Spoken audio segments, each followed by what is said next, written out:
మకర రాశి జాతకులు వారం మొదట్లో మినహాయిస్తే మిగిలిన వారమంతా కూడా విజయవంతంగానే గడుపుతారు అని చెప్పవచ్చును. ఆరోగ్యం పట్ల కొంచెం మొదట్లో కొంచెం జాగ్రత్త అవసరము.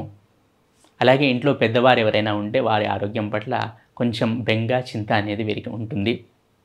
భార్యాభర్తల మధ్య అన్యోన్యత కొంచెం లోపించడానికి అవకాశం ఉంది మకర రాశి జాతకులకు.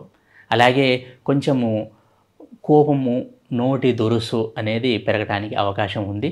కాబట్టి సాధ్యమైనంతగా మౌనంగా ఉండండి. అన్ని విధాలుగా యోగదాయకంగా ఉంటుంది. ఆర్థికంగా చిన్న చిన్న చిక్కులు రావడానికి అవకాశం ఉంది.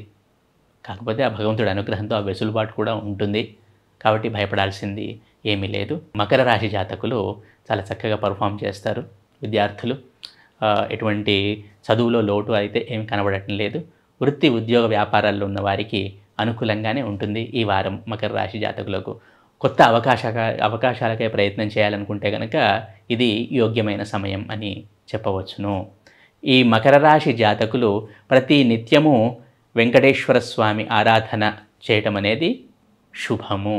వీరికి అన్ని విధాలుగా చక్కగా లాభిస్తుంది. కాబట్టి వెంకటేశ్వర స్వామి ఆరాధన చేయండి, సత్ఫలితాలను పొందండి.